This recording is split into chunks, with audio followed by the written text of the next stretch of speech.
My name is Terry Young. I'm the Executive Director of Hospice of Martha's Vineyard, and I feel that I have the best job on Martha's Vineyard. I'm a member of a team that supports a whole family when someone is suffering from a life-limiting illness. I come with a team of professional nurses, bereavement counselors, and trained patient care volunteers. And we support that individual as well as their whole family. We consider everyone our patient. We walk in the door fueled with compassion. We bring to that whole family an understanding of the death process, the dying process. We are keepers of that wisdom. We've supported so many people. We know how complicated and hard and sad and loving this time is. It's actually very privileged work that we do. We know, we love that people invite us in to come and support them. It's a very scary time. So I have these amazing people that I work with. It's part of Hospice of Martha's Vineyard. We join the family's doctor. We join them. We help them in any way we start by asking them, how can we help? They are partners in this. They're not just the patient.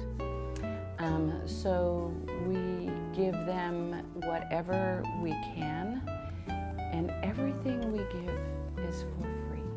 I'm very, very proud of that. We can do that because we have a generous and loving community here on Martha's Vineyard. We have many, many fundraising events, but one of my favorite things to be able to say to someone who's called and made a referral, a family member, and they say, well, how much is this going to cost? I say, you know what, it's for free. And they can't believe it. I've always been interested in hospice for a long time. And so this is the first organization I've come to as a volunteer where I feel that I'm really adding to somebody else's life, helping them as well as adding to my own. I mean, it's you do it. You don't do it completely for somebody else. You're doing it for yourself too, and it's really a wonderful. It's wonderful for me, and it's wonderful for the people I'm able to go into their homes or to the hospital. So that's been fantastic. I was aware of Hospice of Martha's Vineyard because I worked as a volunteer with families who had loved ones who were dying. So I was well aware of the services that they provided.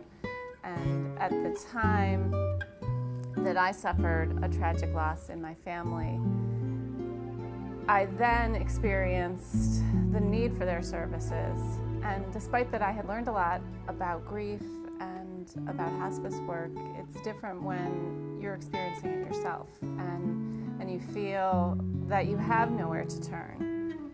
However, that's not true here on Martha's Vineyard because there's Hospice of Martha's Vineyard and you can turn to them. And at that time, I sought help from a grief counselor here at Hospice of Martha's Vineyard. And when you're grieving, it's different for everyone, but it's very common to feel that no one knows what you're going through. And at the same time, that you can't turn to the people around you because you will pull them into your own sadness and make it worse for them. So grieving people often feel very alone. And what a bereavement counselor offers is a place where you can come and feel safe and feel it feels like a gift because Hospice of Martha's Vineyard is providing the service free of charge, and there's very little red tape. You just show up and hear someone who's there to listen to you. I couldn't believe it at first, that it was for free. And I think, for a family such as ours, finances are a concern, and so to have that part of the equation removed was an amazing gift. And I think that Hospice of Martha's Vineyard, I'm not sure, but I think it's one of the only hospices that I know of in existence that offers services for free. But if you believe in karma and believe that good things happen to good people too, it's always been sustained by the donations of people who are grateful for the services. So I think it's a critical piece of the hospice, what they do here, and an amazing, sort of unbelievable aspect of it. I mean, just this morning, I work at a printing business. I had a woman come in less than an hour ago, and I was talking to somebody about hospice in the shop, and she said, "Oh, hospice on the Vineyard, they are great. My husband just passed away recently from lung cancer. We're using them here and in Florida, and they were fantastic." So I mean, that was less than an hour ago, and I hear that kind of stuff all the time.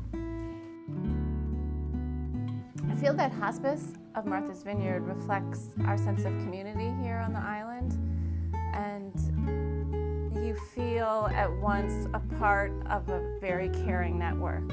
There's a less feeling of an institutional feeling, or that you're just another case or another chart.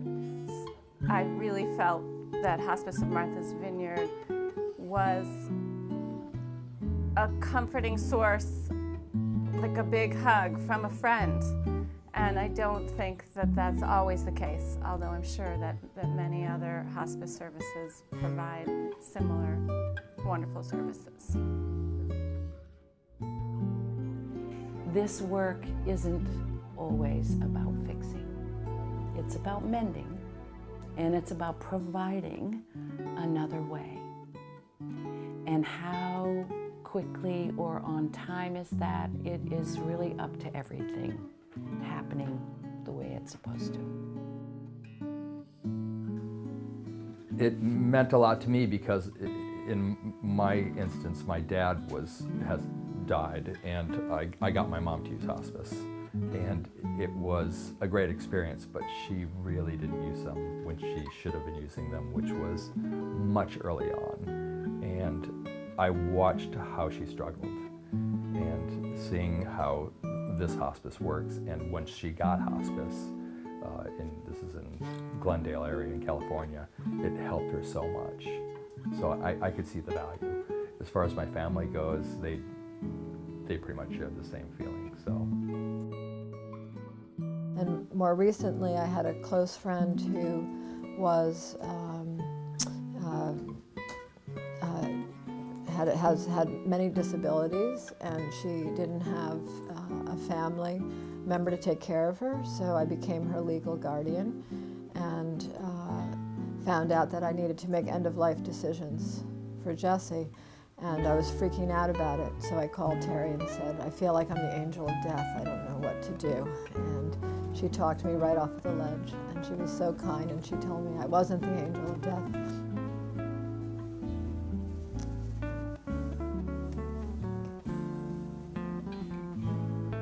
Yeah, hospice has been there for me in like 3 significant ways, and Jessie just died in July, so that's very fresh.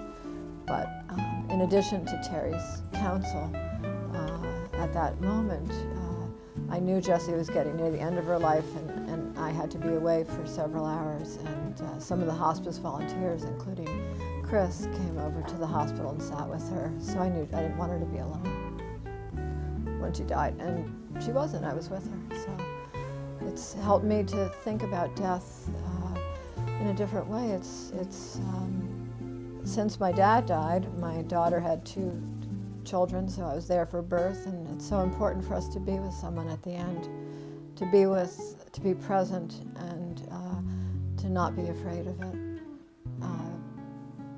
So hospice has been a lifesaver for me and for my family, and I think that would be the case for the whole island, or anyone that will take advantage of their services. I mean, you don't have to do it alone. Truthfully, people call to make a referral. They might be from an off-island hospital. They might be from our hospital. They might be a brother, a mother, a daughter. When I describe to them what we do and how we're going to care for them, that compassion is our first offer. And I help them talk to their brother about how he can accept hospice. It might be the scariest time of all to say, me, my turn. When I realize that they understand what we give, or they have completely received what we've given, I'm so filled. I'm so filled. It's really, really privileged work. And I speak, I know, for our nurses and our bereavement counselors, because we have made a difference. It's our goal. We wake up in the morning, we're going to work, it's about our patients, and we've succeeded. And it's not always easy.